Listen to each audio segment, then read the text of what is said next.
الذين اصطفى فأعوذ بالله من شرور أنفسنا ومن سيئات أعمالنا من يهد الله فلا مضل له ومن يضلل فلا هادي له وأشهد أن لا إله إلا الله وحده لا شريك له وأشهد أن محمدا عبده ورسوله أما بعد فإن خير الحديث كتاب الله وخير الهدي هدي محمد صلى الله عليه وسلم وشر الأمور محدثاتها وكل محدثة بدعة وكل بدعة ضلالة وكل ضلالة في النار. أعوذ بالله السميع العليم من الشيطان الرجيم من حمده ونفخه ونفثه. بسم الله الرحمن الرحيم. اللهم صل على محمد وعلى آل محمد كما صليت على إبراهيم وعلى آل إبراهيم إنك حميد مجيد.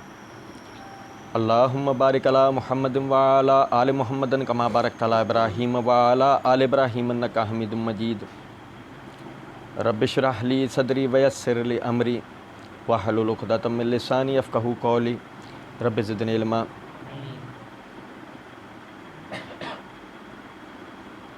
بسم اللہ الرحمن الرحیم.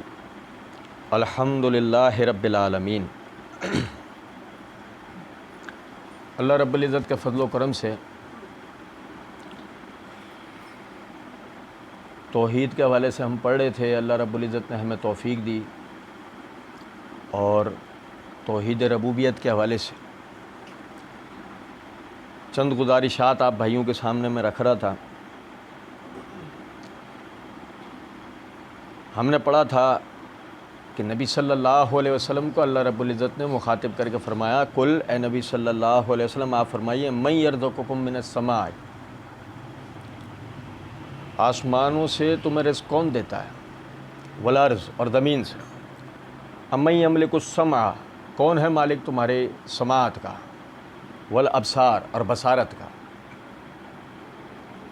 ومن یخرج الحی من المیت ویخرج المیت من الحی کون ہے جو زندہ سے مردے کو نکالتا ہے اور مردے سے زندہ کو نکالتا ہے، وَمَن يُدَبِّرُ الْأَمْرَ اور کون ہے جو سارے اختیارات رکھتا ہے.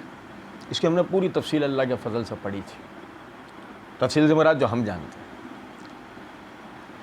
آگے اللہ نے فرمایا فَسَيَقُولُونَ اللَّهُ، پس یہ کہیں گے کہ اللہ نے، یہ کہیں گے کہ یہ کون. میں نے توجہ دلائی تھی آپ بھائیوں کو. فَسَيَقُولُونَ اللَّهُ فَقُلْ أَفَلَا تَتَّقُونَ، یہ کون لوگ ہیں جو یہ کہیں گے. یہ ہیں یہودی، یہ ہیں عیسائی، یہ ہیں مجوسی، یہ ہیں بت پرست، وہ کہ جو عربوں کا آبائی دین تھا رسول اللہ صلی اللہ علیہ وسلم سے پہلے، بت پرستی والا.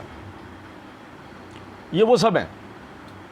اللہ نے کسی کو بھی مستثنیٰ نہیں کیا ہے، سب کے لئے کہا فَسَيَقُولُونَ اللَّهُ. میں نے بھی آپ سے اسی وجہ سے پچھلی مرتبہ جب ہم پوری تفصیل پڑھ رہے تھے تو ہر یعنی کہ ایک بات کے بعد میں یہی کہہ رہا تھا آپ بتائیں یہ کون کر سکتا ہے، یہ کون کر سکتا ہے. تو سب کا ایک ہی جواب تھا کہ اللہ کر سکتا ہے. اللہ کے سوا کوئی اور کر سکتا نہیں ہے. عقل چاہتی ہے اس بات کو کہ جواب جو ہے نا وہ یہی نکلے گا کہ اللہ کے علاوہ یہ کوئی اور نہیں کر سکتا. یہ بات ہے. تو اللہ رب العزت نے فرمایا فَقُلْ، تو پھر آپ فرمائیے افلا تتقون، تو پھر تم کیوں نہیں ڈرتے ہو. یعنی جو تم نے عقیدے گھڑے، جو تم اللہ کے خلاف جو بھی تم بات کرتے ہوئے نظر آ رہے ہوتے ہو، تمہیں اللہ کا خوف نہیں آتا کہ اگر یہ سب کچھ کا مالک وہ ہے، ان تمام باتوں کی ملک یعنی ان سب چیزوں پہ ملکیت وہ رکھنے والا ہے، تو تم سوچو تم اسے چھوڑ کر کسی اور کی طرف اگر چلے جاؤ اس کو تم پر غصہ نہیں آئے گا، وہ غضبناک نہیں ہوگا. اچھا اس کے بعد والی آیت ہم پڑھتے ہیں، یعنی آیت نمبر 32 اور 33 ہم پڑھتے ہیں ابھی. اللہ نے فرمایا کل حل من شرکائکم من یبدأ الخلق ثم یعیدہ. یہ ہم دو آیتیں چھوڑ کر آیت 34 پہلے پڑھ رہے ہیں. اے نبی صلی اللہ علیہ وسلم آپ فرمائیے حل من شرکائکم من یبدأ الخلق ثم یعیدہ، کیا تمہارے جن کو تم نے اللہ کا شریک بنایا ہے، کیا تمہارے شرکاء میں سے وہ جن کو جو بھی جس کو بھی تم نے اپنا شریک بنایا، فلاں فلاں فلاں جس نے بھی نام ہے، جس کو بھی تم نے بنایا، اس کے لیے یہ بتاؤ ان میں سے کون ہے من یبدأ الخلق، جس نے پہلی دفعہ میں تخلیق کی ہے،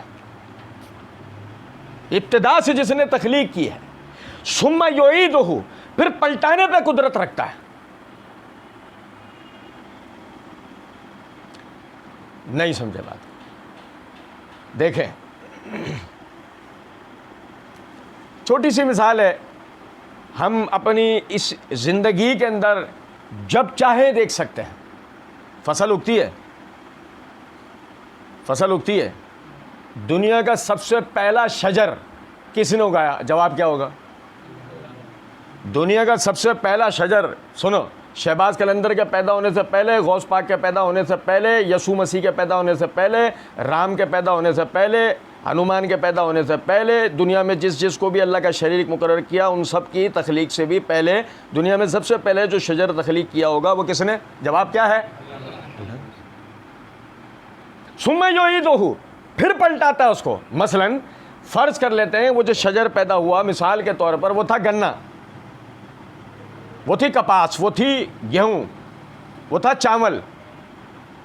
ایک دفعہ دنیا میں پیدا ہوا, اس کے بعد دوبارہ کبھی پیدا ہوا؟ اس کے بعد دوبارہ کبھی پیدا ہوا؟ بھائی ہر سال ہوتا ہے.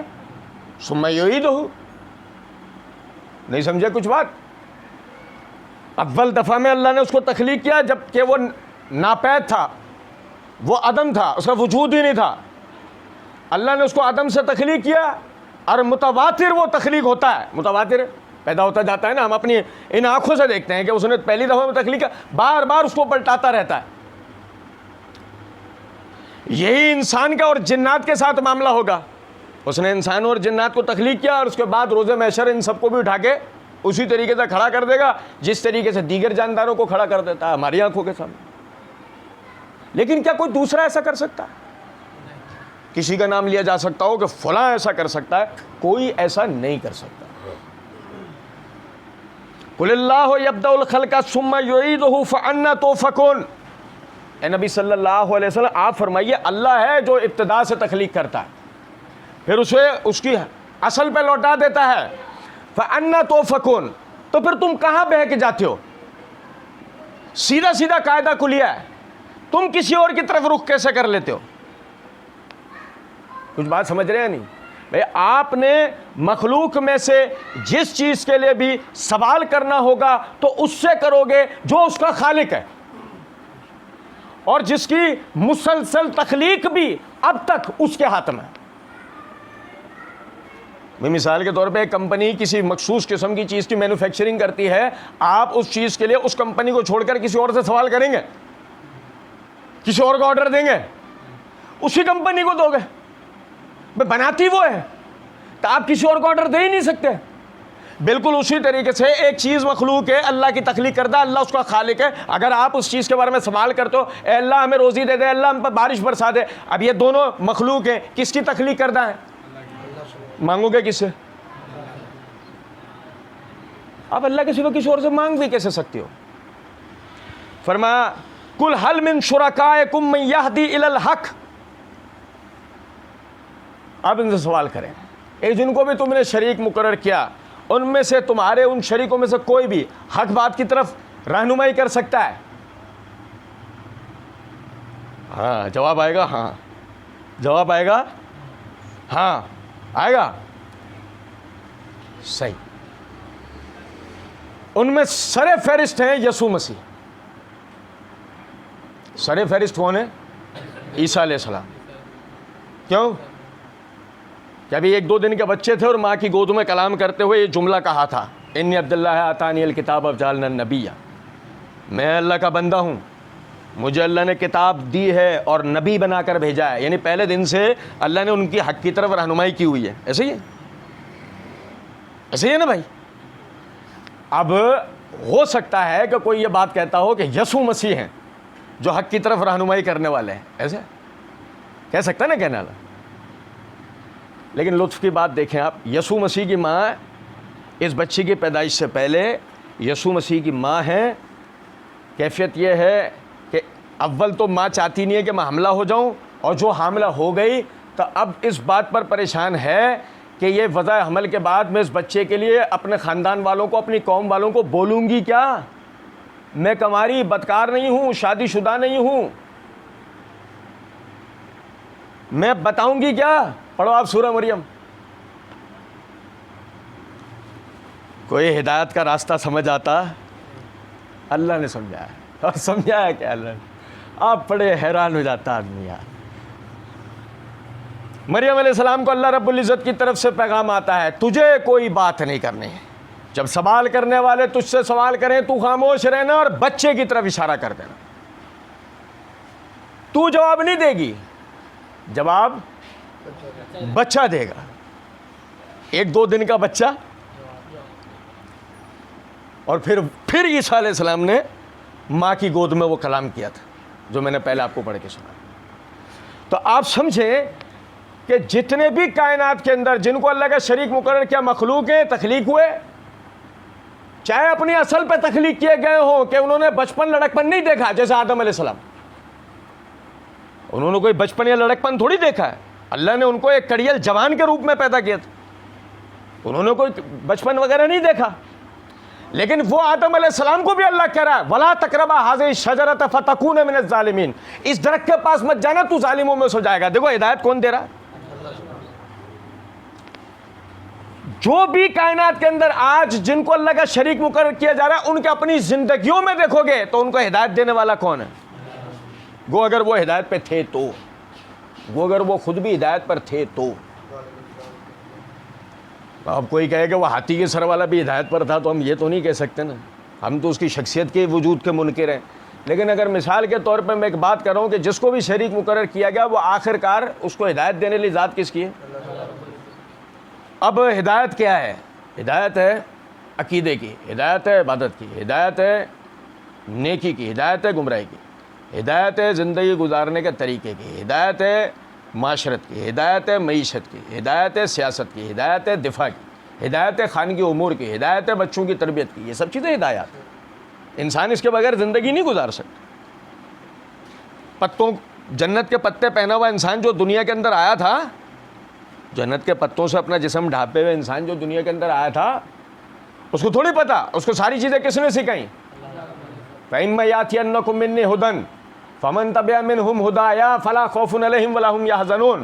اب میرے پاس سے تم تک ہدایات آئیں گی تو تم میں سے جس نے ان ہدایات کی پیروی کی، نہ ان پہ کوئی خوف ہوگا نہ وہ غمگین ہوں گے۔ تو ہدایت کس کے پاس سے آئیں؟ لازماً ہدایت دینے والا ہی جو ہمیں ہدایت دے گا وہی ہمارا بھلا چاہ سکتا ہے۔ اس کے علاوہ آپ سمجھے نا، ہم اپنے بچے کی تربیت کرتے ہیں، اس کو اچھا برا سکھاتے ہیں، بیٹا یہ نہیں کرنا ہے، بیٹا یہ کرنا ہے، بیٹا یہ جو نہیں کرنا ہے اس سے تمہیں یہ نقصان ہوگا، اور بیٹا یہ جو تمہیں کرنا ہے اس سے تمہیں یہ فائدہ ہوگا۔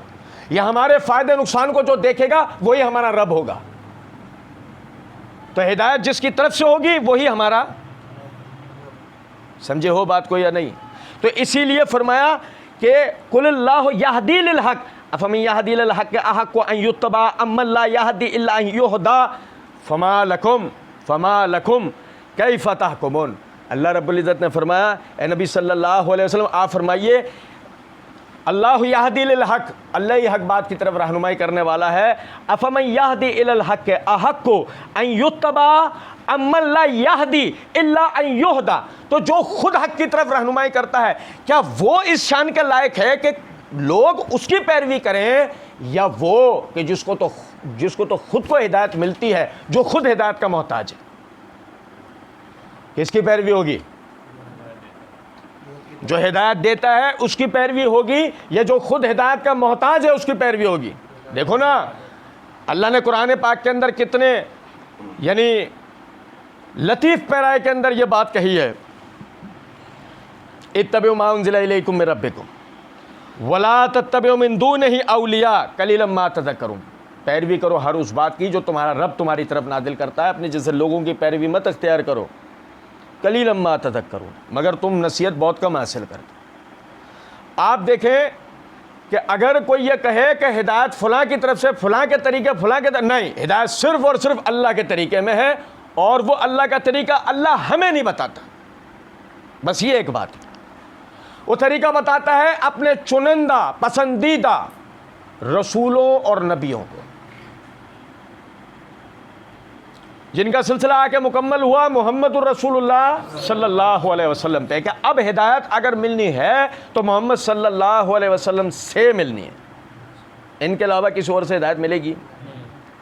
فرمایا تو فما لکم کیف تحکمون، تو کیا ہوا تمہیں، تم کیسے فیصلے کرتے ہو؟ سمجھے ہیں بات کو نہیں؟ عقیدے ایسے بنتے ہیں، عقیدے۔ اور بھائی میرے پیارے، آپ کو پتہ ہے پچھلے دنوں ہماری ایک ویڈیو کے نیچے ایک بندے نے کمنٹ کیا ہوا تھا، کوئی لاجک ہی نہیں ہے۔ بڑی ہنسی آئی ہے کمنٹ پڑھ کے، کوئی لاجک ہی نہیں۔ اب کوئی پوچھے دین پہ عمل کر رہے ہو سائنس پہ، دین پہ عمل کر رہے ہو کسی تھیوری پہ، حقیقت پہ عمل کر رہے ہو کہ کسی مفروضے پہ، لاجکس کون سی چاہیے؟ کوئی سمجھے ہیں بات کو یا نہیں؟ اور لیکن سمجھے ذرا اس بات کو، لاجکس بھی سمجھنے والے دماغ ہوتے ہیں، ہر دماغ کو تو لاجک بھی سمجھ میں آتی ہی۔ تو مثال کے طور پہ اگر آپ ایک عام سے کسی کاروباری آدمی کو بولیں کہ میرے ساتھ بیٹھو میں تمہیں بتاؤں فصلیں کیسے پکتی ہیں،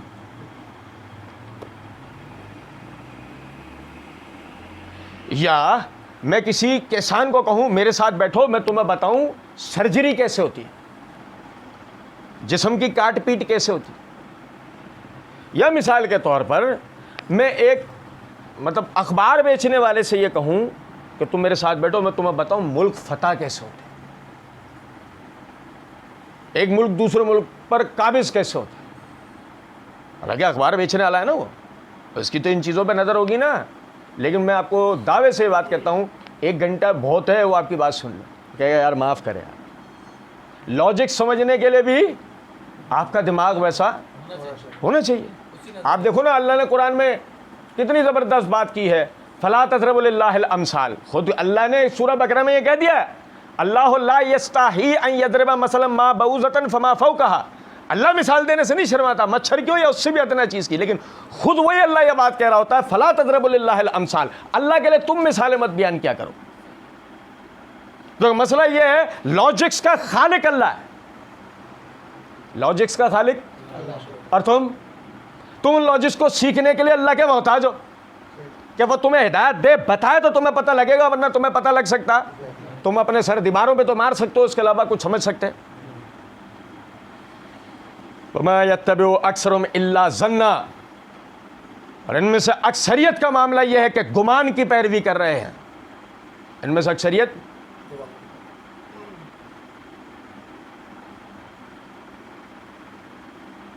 نانی کہتی تھی چاند پہ ایک عورت بیٹھی ہوئی ہے نا چرخا کاٹ رہی ہوتی ہے،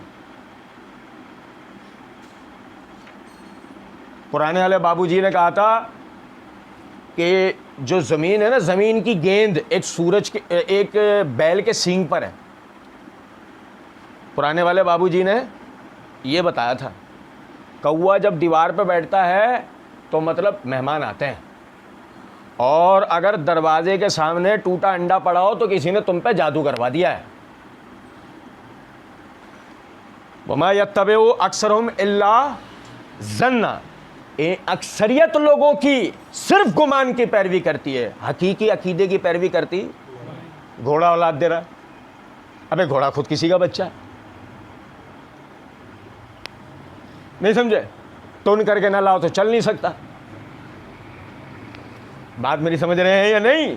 اور بھنگ پلا کے نہ لاؤ اس کو غریب کو تو چل نہیں سکتا، تمہیں اولاد کہاں سے دے گا؟ ایک بات سمجھے، فَمَا يَتَّبِعُ أَكْثَرُهُمْ إِلَّا ظَنًّا، اکثریت لوگوں کی صرف اور صرف گمان کی پیروی۔ ہمارے باپ دادا کرتے آئے ہیں، غلط تھے کیا؟ گمان ہے نا۔ فرمایا ان الظن لا یغنی من الحق شیئا ان اللہ علیم بما یفعلون، اللہ رب العزت نے فرمایا بے شک یہ جتنے گمان ہیں نا حق کے مقابلے میں ذرے بھر کی بھی کوئی حیثیت نہیں رکھتے۔ آپ نوٹ کریں، آپ نوٹ کریں ذرا اس بات۔ سوال، میں عموماً کہتا ہوں سوال بڑی اہمیت رکھتا ہے۔ سوال، کیا عبد الوہاب شاہ جیلانی کو روس میں کوئی جانتا ہوگا؟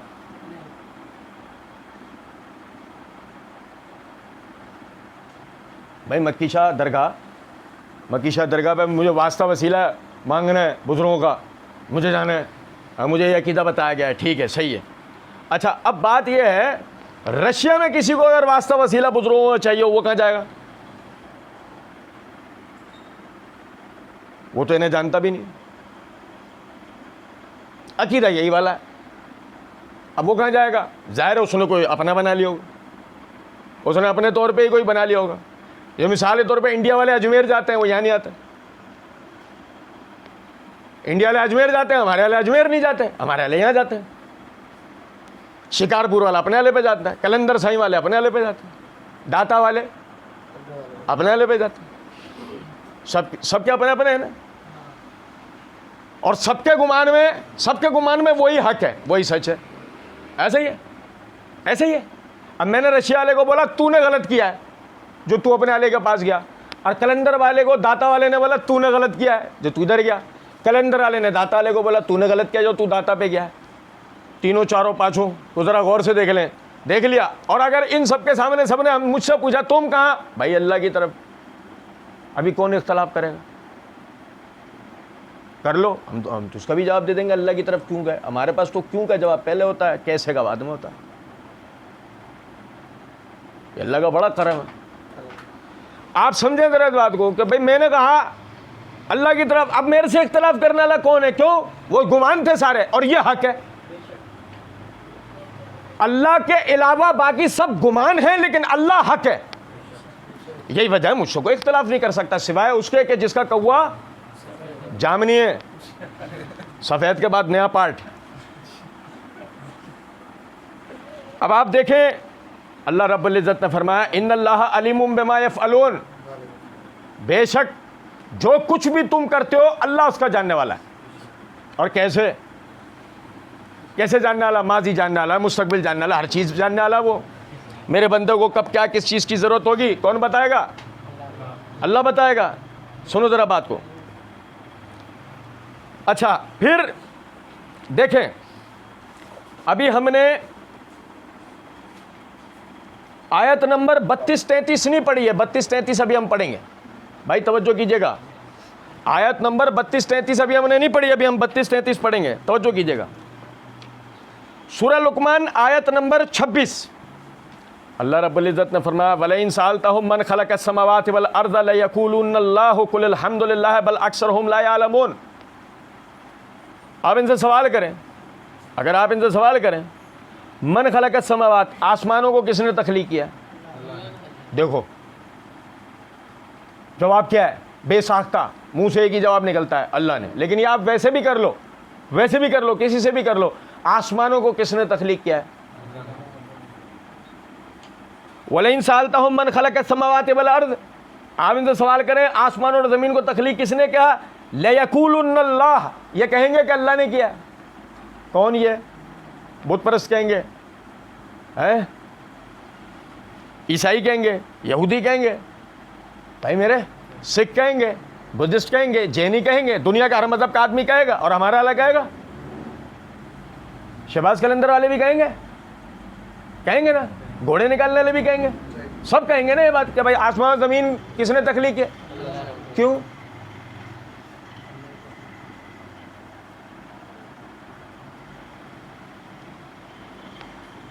تو اگر گھر پہ گرین نیٹ بھی لگا رہا ہے تو کسی وجہ سے لگا رہا ہے. تو اپنے فرش پہ اگر ٹائل بھی لگا رہا ہے تو کسی وجہ سے لگا رہا ہے. گرین نیٹ لگائی اس لیے کہ دھوپ سے بچاؤ, ٹائل اس لیے لگا صفائی میں آسانی ہو. تیری ہر چیز کے پیچھے وجہ ہے, پوری کائنات تخلیق ہو گئی بے وجہ. بھائی میرے پیارے, آسمان زمین اللہ نے تخلیق کر دیا یوں ہی, تمہیں دنیا میں ایسے ہی بھیج دیا. تمہارے لیے قسم قسم کے سبزی ترکاریاں ایسی بنا دی, اور تم پر بے وجہ پرسوں بارش الگ ہو گئی تھی. ایسے ہی ہے. کیوں؟ وجہ یہ ہے آسمان اور زمین کا تخلیق ہونا اور تمہارا اس میں لا کے بسا دینا.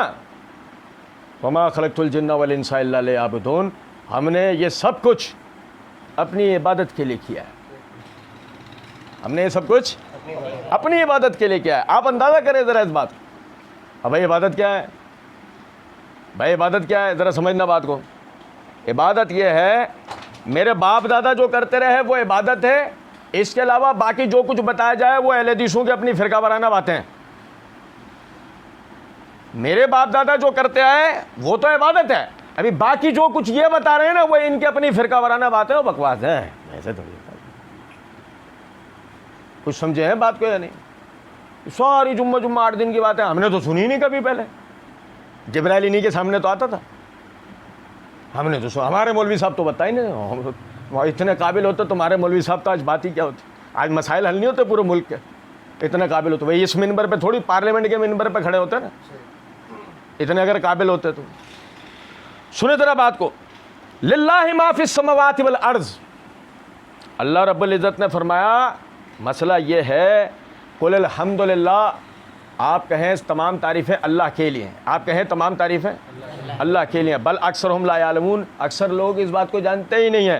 للہ ما فی السماوات والارض، زمین اور آسمان میں جو کچھ ہے سب اللہ کی ملکیت ہے، غوث پاک اللہ کی ملکیت ہے، داتا گنج بخش اللہ کی ملکیت ہے، اور تعزیہ وہ تو ابراہیم بھائی کی ملکیت ہے، ابراہیم بھائی بنا کے لاتے ہیں اپنے 4 بھائیوں کے ساتھ مل کے، اور اس کے بعد جا کے پھلیلی میں ٹھنڈا کر دیتے ہیں، لیکن یہ چاروں بھائی اللہ کی ملکیت ہے، کہ اللہ نے ان کو تعزیہ بنانے کے لیے پیدا نہیں کیا تھا، اللہ نے ان کو اپنی عبادت کے لیے پیدا کیا تھا، اللہ نے ان کو اس لیے پیدا نہیں کیا تھا کہ یہ لوگوں کو لا کر ان کے آگے جھکائیں، اللہ نے پیدا کیا تھا اس لیے کنتم خیر امۃ اخرجت للناس تأمرون بالمعروف وتنہون عن المنکر وتؤمنون باللہ، تم بہترین امت ہو، تمہیں لوگوں کے درمیان سے چنا گیا اس لیے کہ تم برائیوں سے روکو گے، تم نیکیوں کا حکم دو گے، تم اللہ پہ ایمان لے کر آؤ گے، تازیوں پہ نہیں، علموں پہ نہیں، گھوڑوں پہ نہیں، ڈوری دھاگوں کے اوپر نہیں، تعویذ گنڈوں کے اوپر نہیں، خالہ مرچی پھرا رہی ہے، بچے کو نظر نہ لگے، اب بچے کو اوپر سے لے کے نیچے تک آدمی دیکھے کہ اس میں نظر لگنے والی چیز کیا ہے، معذرت کے ساتھ۔ اللہ نے کہا ہے نا، کیا ہے کہ اکثریت صرف گمان کی پیروی کر رہی ہے، بس گمانوں ہے۔ قل الحمدللہ، ہر بات کا نچوڑ ایک ہے کہ تعریف کس کے لیے ہوگی، ہر حال میں تعریف اللہ رب العزت کی ہوگی۔ اور سنیں ذرا بات کو، اس میں ایک چیز رہ گئی، ہم اس کو پڑھیں گے، ذرا غور کیجئے گا۔ آسمان اور زمین کی تخلیق ہو، ٹھیک ہے، آسمان اور زمین سے رزق آنا ہو، آپ کی سماعت و بصارت کے اوپر ملکیت ہو، آپ کی جو ہے زندہ کی تخلیق ہو، زندے سے مردے کی تخلیق ہو، مردے سے زندے کی تخلیق ہو، نباتات و شجر کا پیدا ہونا ہو، بارشوں کا برسنا ہو، یا دیگر جتنی بھی چیزیں اب تک ہم نے پڑھی ہیں، اللہ رب العزت نے فرمایا ان اللہ هو الغنی الحمید، بے شک کہ اللہ ان سب سے بے پرواہ اور اس کے بعد بھی ساری تعریفوں کے لائق ہے۔ میں آپ کو آج ایک بات بتا رہا ہوں، سمجھیں،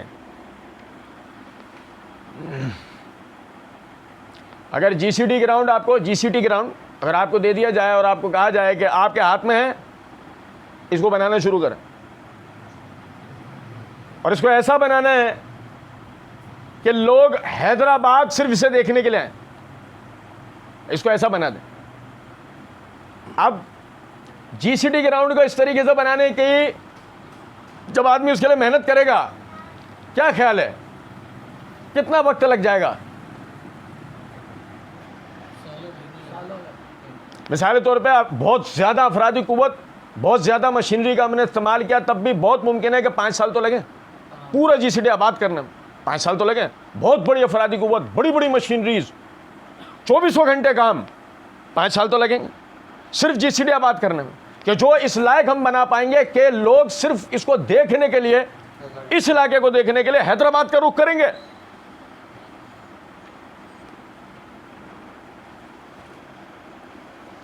اللہ رب العزت نے اس زمین کو ایسا تخلیق کیا ہے کہ لوگ اس پر رہتے ہوئے اس زمین پر گھومنے کے لیے مچلتے رہتے ہیں۔ یورپ دیکھو، یورپ کیا کمال، افریقہ کے جنگلات، کینیا جا کے تو دیکھو، ارے مالی کیا جزیرے مالی کے یار، ارے پاکستان میں دنیا بھر کی خوبصورتی۔ بھائی میرے پیارے، او بھائی آپ سمجھو ذرا اس بات کو، یہ جو آپ اس دنیا میں اللہ کی نعمتوں کی تعریفیں کر رہے ہیں، یقین کریں یہ صرف اللہ نے کہا تھا کن ہو جا، یہ پوری دنیا یہ ساری نعمتوں کے ساتھ تخلیق ہونے کے بعد، میں نے جب جی سی ٹی گراؤنڈ بنایا تو اس کے 6 اطراف کے اندر میں بورڈ لگاؤں گا، بس شکریہ، سمجھے ہو بات؟ یہ نہیں اس کے 5 کناروں پہ میں یہ تختی لگواؤں گا، بس شکریہ فلاں کمپنی یا فلاں منسٹر فلانا جو بھی.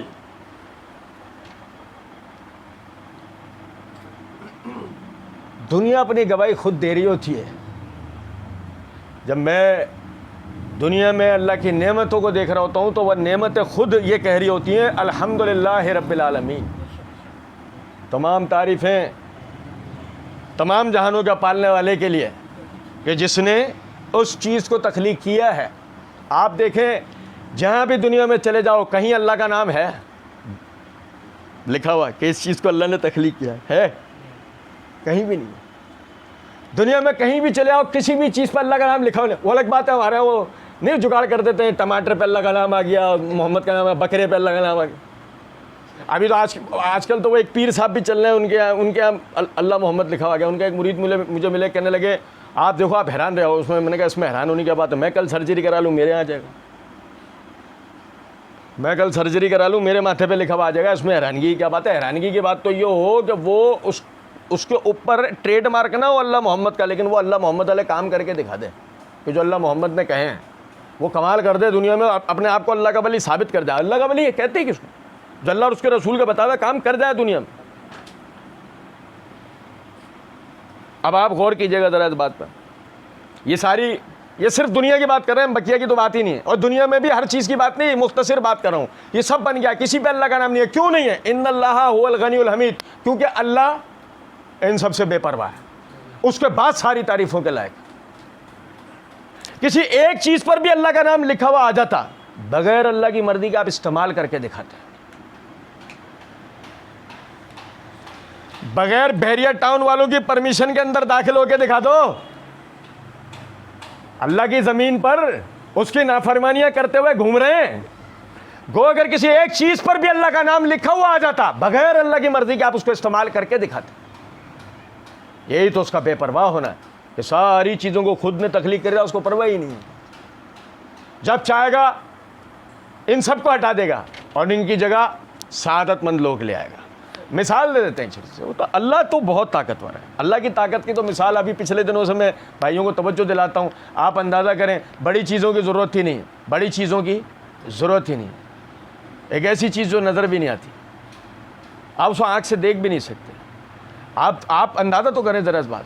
اللہ ہے اللہ، آپ اللہ کے لیے سوال کر رہے ہو تو ہم اسے آنکھ سے نہیں دیکھ سکتے، مان کیسے لے؟ کورونا کو آنکھ سے نہیں دیکھ پائے، مانا کیسے؟ اور ایسا مانا کہ پوری دنیا کو 9/11 کے بعد کورونا آیا جس نے پوری دنیا کو بدل کے رکھ دیا ہے. لیکن ادھر تو پھر بھی 2 جہاز ٹکرائے تھے، اب ادھر تو کچھ بھی نہیں ہوا ہے. کچھ دکھتا ہے؟ کچھ بھی نہیں. وہ جو بڈھے مر رہے ہیں ہمارے سامنے تھوڑی مر رہے ہیں، معذرت کے ساتھ. جو بڈھے مر رہے ہیں وہ کون سا ہمارے سامنے مر رہے ہیں؟ ٹھیک ہے کورونا اس کی حقیقت ہے، ہم نے دیکھا ہے، ہم نے پڑھا ہے اس کے بارے میں. لیکن میں ایک چیز بتا رہا ہوں بھائی، بڈھے اپنی موت بھی تو مر سکتے ہیں. نہیں سمجھ رہے کچھ بات؟ ایسا ہے. لیکن مسئلہ یہ ہے آپ انکار نہیں کر سکتے. آپ ایک خوردبینی وائرس کا انکار نہیں کر سکتے. آپ ایک خوردبینی جاندار کا انکار نہیں کر سکتے. آپ ایسی ایک مخلوق کا انکار نہیں کر سکتے جس نے آپ کو آپ کی ٹیکنالوجی، آپ کی تمام طاقتوں، تمام مال و دولت سمیت ہلا کے رکھ دیا. کس نے تخلیق کیا؟ اور کہتا کیا ہے؟ ان اللہ هو الغنی الحمید، بے شک اللہ ان سب کو تخلیق کرنے کے بعد ان سب سے پرواہ ہی نہیں ہے اس کو.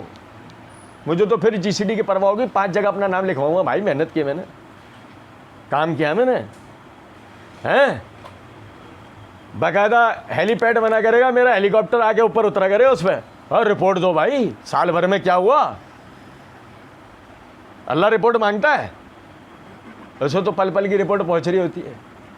اسے تو پل پل کی رپورٹ ویسے ہی پہنچ رہی ہوتی ہے. کس لیے پہنچ کس لیے رہی ہوتی ہے؟ وہ نامہ اعمال لکھے جا رہے ہوتے ہیں نا، ورنہ وہ تو دنیا بننے سے پہلے ہر چیز کا علم رکھتا ہے. اسے یہ پتا ہے اگلے 1 سیکنڈ بعد کیا ہوگا، جس کو ہم دیکھیں گے وہ پہلے سے جانتا ہے.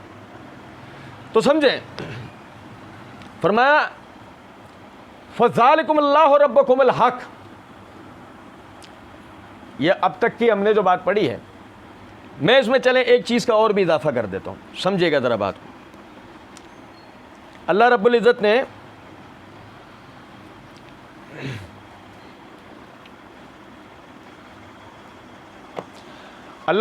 نے فرمایا سورہ زخرف کی آیت نمبر 12 کے اندر،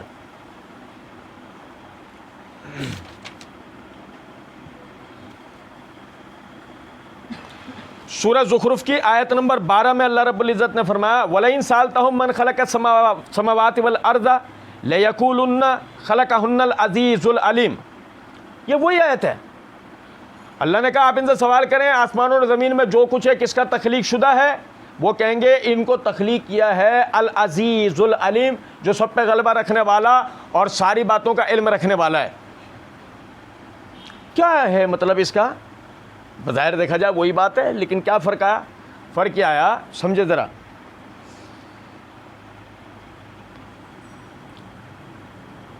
یہ بڑے قابل مشرک تھے جن سے یہ سوال کیا جا رہا ہے، بڑے قابل مشرک تھے، یہ پڑھے لکھے مشرک تھے، یہ ہمارے والے مشرک نہیں تھے۔ ان کی کیلکولیشن اتنی نہیں ہے، یہ اللہ کے بارے میں اتنا نہیں جانتے جتنا یہ والے مشرک جانتے تھے۔ آپ میری بات سمجھ رہے ہیں؟ دیکھو کیسے وہ کہہ رہے ہیں خلقہن العزیز العلیم۔ سوال کریں آپ ان سے زمین اور آسمان میں جو کچھ بھی ہے کس نے تخلیق کیا؟ کورونا سے لے کر سیارے کا نام دماغ میں اس وقت آ نہیں رہا ہے، گوگل پہ سرچ کریں آپ کے سامنے آ جائے گا۔ آپ کا سورج اس کے آگے کنکر جیسا ہے،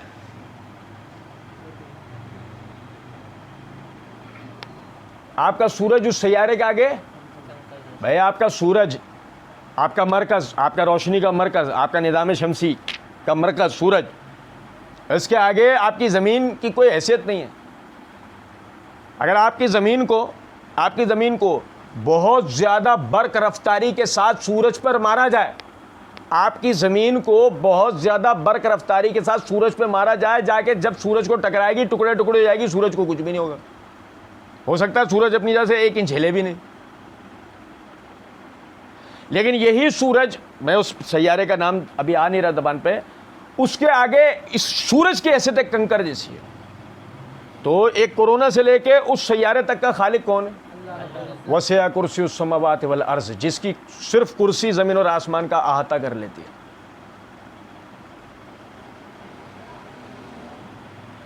کچھ سمجھ رہے ہیں بات کو یا نہیں؟ تو بتایا لیکولن خلقہن العزیز العلیم، یہ کہیں گے ان تمام کی تمام چیزوں کو تخلیق کیا ہے کس نے؟ عزیز نے۔ ہم سب عبد العزیز ہیں۔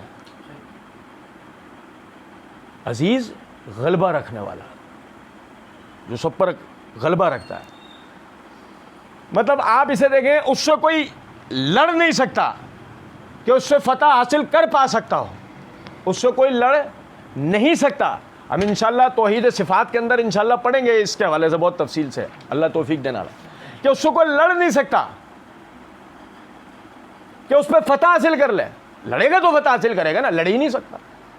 اس بنیاد پہ وہ کیا ہے؟ عزیز، سب پر ہر صورت میں غلبہ رکھنے والا، اس کے غلبے سے کوئی باہر ہی نہیں نکلتا۔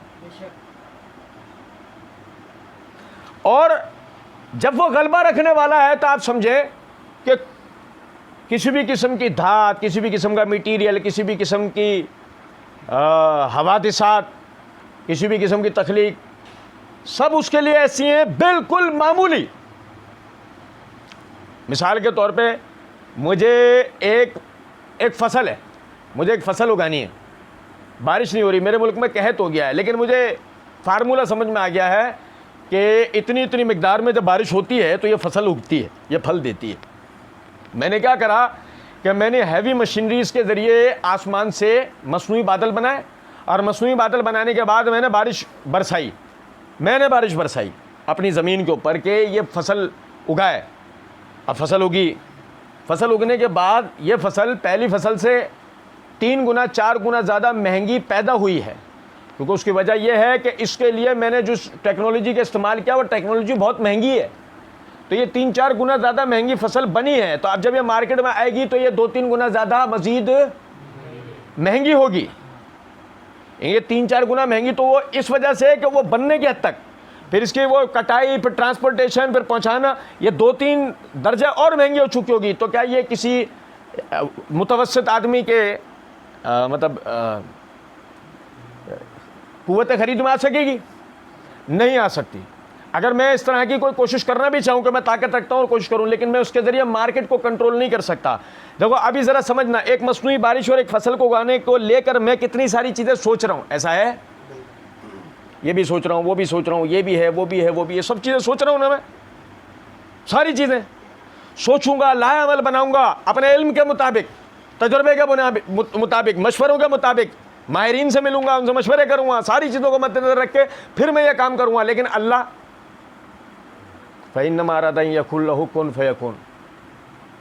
جب ہم کسی کام کا ارادہ کرتے ہیں تو کہتے ہیں ہو جا، وہ ہو جاتا ہے، پوری کیلکولیشن کے ساتھ ہوتا ہے. یہ ہے خلقہن العزیز العلیم، کہ نے تخلیق کیا ہے سب پر غلبہ رکھنے والے اور ہر چیز کا علم رکھنے والے نے. علم ہے اس کے پاس، اس کے بعد پوری کیلکولیشن ہے. اس نے اپنی پوری کیلکولیشن کے ساتھ، دیکھو بارش ہوئی، سنو ذرا بات کو، بارش ہوئی، ہمارے گھر بہہ گئے، بارش ہوئی، فصلیں نہیں بھئی، فصلیں بہ گئی، ہمارے گھر بہ گئے، فصلیں نہیں بہ گئی. جنگل بہ گئے، پہاڑ ڈوب گئے، آبشاروں کے رستے بند ہو گئے، کچھ بھی نہیں. ہمارے گھر سب بہ گئے. او بھائی ایسا ہوتا ہی نہیں ہوتا ہے. ہم اپنی ان آنکھوں سے ان عمروں میں دیکھ لیتے ہیں، سٹیائے نہیں ہیں، سمجھتے ہیں باتوں کو. ان عمروں میں اللہ ہمیں اپنی نشانیاں دکھا دیتا ہے. کس لیے؟ کہ ہم ایمان لائیں اللہ کے اوپر، ہم بھروسہ کریں اللہ کے اوپر، اور اسے اپنا رب تسلیم کریں. اور دیکھیں ذرا بات تو ابھی باقی ہے، وقت زیادہ ہو چکا ہے. سنیں، میں جس چیز کی طرف آپ کو توجہ دلا رہا، جس بات کی طرف توجہ دلا رہا تھا، اللہ نے وہ جو سورہ یونس کی آیت نمبر 32-33 تھی وہ میں آپ کو بتا رہا ہوں. اللہ رب العزت نے فرمایا فذالکم اللہ ربکم الحق، تو حقیقت میں تمہارا رب اللہ ہے. حقیقت میں تمہارا رب فماذا بعد الحق الا الضلال. اگر تمہیں یہ بات سمجھ میں آ گئی ہو کہ تمہارا رب کے معنی پہلے درس میں ہم نے سمجھے تھے نا کہ معنی پالنے والا، اگر تمہیں ایک دفعہ سمجھ میں آ جائے کہ تمہارے پالنے والا، تمہیں سمجھ میں آ جائے فلاں تمہارا باپ ہے، فلاں تمہاری ماں ہے. کون اپنے ماں باپ کو چھوڑ کے کسی اور کی طرف دیکھتا؟ آج تک دیکھا ہے کسی کو؟ چھوٹے بچے کو دیکھو کبھی، لوگ گود میں لینے کی کوشش کرو، آپ بعد دفعہ تمہاری گود میں نہیں آ رہا تو تم اتنے مسکین چہروں کے، ایسے مسکین چہروں کے لوگ نہیں آتے ان کی گود میں. بچے بتائیں مجھے، بچے وہ تل ملا رہے ہوتے ہیں. کیوں مانوس کس سے ہے؟ کہ جن کو اس اپنے ماں باپ سے مانوس کیوں ہے؟ سمجھ گئے ہیں کہ ان سے ہمیں کوئی خطرہ، ان سے ہمیں کوئی نقصان نہیں مل سکتا، اس لیے بچے اس سے مانوس ہے. سمجھنا ہو نا، اللہ اور بندے کے رشتے کو اگر سمجھنا ہو تو کبھی دیکھو اس باپ اور بچے کو جو اپنے بچے کو اچھال کے کھیل رہا ہوتا ہے، اچھال کے. اگر اللہ اور اس کے بندے کا رشتہ سمجھنا ہو نا، اس میں تمہیں نظر آ جائے گا. بچہ خود سے کبھی اتنی بلندی پہ چھلانگے یا چڑھ کے کودنے کی کوشش نہیں کرے گا، ڈرے گا. لیکن باپ پر اتنا بھروسہ کرتا ہے کہ جب باپ اس کو 10-10 فٹ اوپر اچھال رہا ہوتا ہے تو کہہ کے مار رہا ہوتا ہے، وہ بچہ خوش ہو رہا ہوتا ہے، کھیل رہا ہوتا ہے، کیونکہ اسے بھروسہ ہے باپ مجھے پکڑ لے گا، باپ مجھے. تو اللہ ہمارا رب ہے، ہمیں بھروسہ ہے کبھی گرنے دے گا، کبھی نقصان ہونے دے گا. یہ ہے اس کا رب ہونا. تو فرمایا فذالکم اللہ ربکم الحق، تو حقیقت میں اگر کوئی تمہارا رب ہے تو کون ہے؟ کبھی تمہیں گرنے نہیں دے گا. اس پر کیا ہوا بھروسہ کبھی تمہارا ٹوٹ سکتا؟ بابا بھیج دیں گے ایک دفعہ میں، بابا بھی تو اللہ سے لے کے ہی دے رہے ہیں نا، بقول مولوی صاحب کے. مولوی صاحب نے کہا یہ اللہ کی عطا سے دیتے ہیں. اب تو لیں گے تو اللہ سے ہی لیں گے، کس سے؟ آخر کار دے گا کون؟ میں ڈائریکٹ لے لوں تو پریشانی ہے. یہ مولوی صاحب لکھ دو کہ اللہ مجھے ڈائریکٹ نہیں دے گا، لکھے گا مولوی صاحب؟ یا کوئی لکھ دے دنیا میں، کوئی پنڈت، کوئی پجاری، کوئی پوپ، کوئی فادر لکھ دے یہ بات میں ڈائریکٹ اللہ کو پکار رہا ہوں، مسئلہ ہے، لکھو بتاؤ. کہیں سے کوئی آیت حدیث پڑھ کے سنا؟ نہیں. فماذا بعد الحق الا الضلال، تو حقیقت واضح ہو جانے کے بعد اگر کوئی حقیقت کو قبول نہ کرے تو اس کے گمراہ ہونے کے علاوہ اور کوئی صورت بنتی فَأَنَّا تُصْرَفُونَ، تو پھر بتاؤ تم کہاں توجہ کر سکتے ہو. كَذَلِكَ حَقَّتْ كَلِمَةُ رَبِّكَ عَلَى الَّذِينَ فَسَقُوا أَنَّهُمْ لَا يُؤْمِنُونَ. اور پھر اسی طریقے سے تیرے رب کی بات ثابت ہوتی ہے ان لوگوں کے لیے کہ جنہوں نے نافرمانی کی کہ وہ کبھی بھی ایمان لے کر نہیں آئے گے. آپ اس بات کو سمجھیں. اللہ کو ماننے والے کا مسئلہ یہ ہے وہ کبھی بھی گناہ کی طرف مائل نہیں ہوتا. اس بات کو ہمیشہ یاد رکھیے گا. آپ دیکھیں، اس کا بھی کبھی تجربہ کر کے دیکھیں، آپ میری اس بات کو سمجھیں گے. دو دوست کھڑے ہوئے تھے، ایک دوست نے سگریٹ جلائی، دوسرا دوست اس کے سامنے کھڑا ہے، اس کی روڈ کی طرف پیٹھ ہے. اس دوست نے سگریٹ جلائے ہوئے دوست کو کہا اور تیرا بھائی آ رہا، وہ فوراً سگریٹ پھینک دے، پیچھے پلٹ کے بھی نہیں دیکھے گا. تیرے ابو آ رہے ہیں، پیچھے پلٹ کے بھی نہیں دیکھے گا، فوراً پھینک دے. ایسا ہے کیوں؟ اور کچھ نہ ہو، وہ اپنے بڑوں کا احترام کرتا ہے، وہ اپنے بڑوں کا احترام کرتا ہے.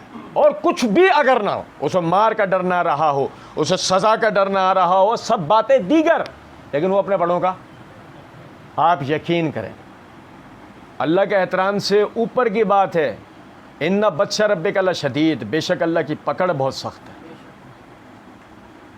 جیسے وہ تھا نا تیرا بھائی آ رہا ہے، ایسے اللہ آپ کو، جب آپ کو اس پر ایمان ہو کہ اللہ آپ کو دیکھ رہا ہے، آپ کبھی بھی گناہ نہیں کریں گے کیونکہ اللہ آپ کو. تو آپ اس کی توبہ کیسے کریں گے؟ جب آپ کو یہ ایمان ہے کہ اللہ آپ کو دیکھ رہا ہے اور آپ گناہ کرتے ہیں تو آپ اس گناہ کی توبہ کیسے کریں گے اور کس منہ سے کریں گے؟ سمجھے یہ بات کیوں نہیں؟ چلو ایک دفعہ وارننگ مل جائے گی تو دوسری مرتبہ کیسے کریں گے، اور اگر دوسری مرتبہ وارننگ مل گئی تو تیسری مرتبہ کیسے کریں گے، یہاں تک کہ ملک الموت آیا اور آپ کی روح نکال کر لے گیا، آپ کیا کرو گے؟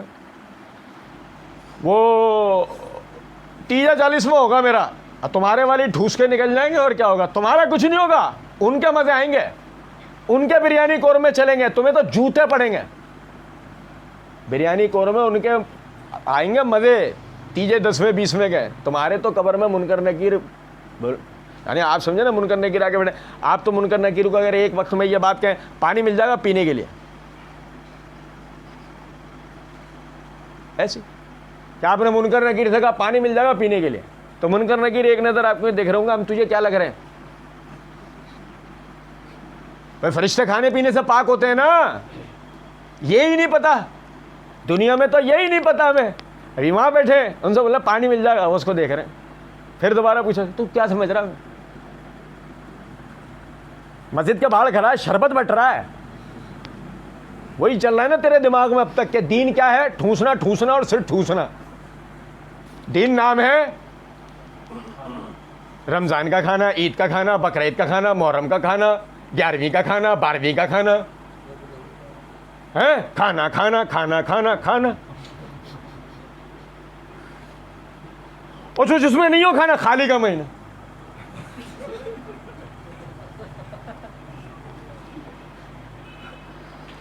یہ ان بزرگوں کے ماننے والے ہیں، ان بزرگوں کے ماننے والے ہیں جنہوں نے اپنی زندگی میں کبھی ایک مرتبہ بھی پیٹ بھر کے کھانا نہیں کھایا. صحابہ کرام رضوان اللہ علیہ مجمعین، کسی ایک، آپ سمجھیں صحابہ میں بعض تو ایسے تھے بہت امیر کبیر تھے، سب تھوڑی غریب تھے، بعض کو اللہ نے بعد میں بہت نوازا ہے، مگر اس کے باوجود بھی کیفیت یہ ہے ایک بندہ نکال کے ایسا نہیں دیا جا سکتا صحابہ میں سے جو پیٹ بھر کے کھانا کھاتا. اور ہمارا حالہ وہ خالی پیٹ نہیں پھر رہا ہے، ان کے طریقے پہ پکا اہل سنت والجماعت. کون سا اہل سنت والجماعت ہے تو بھائی؟ اہل سنت کے معنی نبی کے طریقے پہ عمل کرنے والا، الجماعت کے معنی صحابہ کی جماعت کو ماننے والا. کون سی صحابہ کی جماعت کو مان رہا تو؟ اس جماعت میں تو نہ بریانی قورمے نہ شربت. تیرا تو بول رہا ہے یہاں چھوڑو دودھ والی پہ چلو.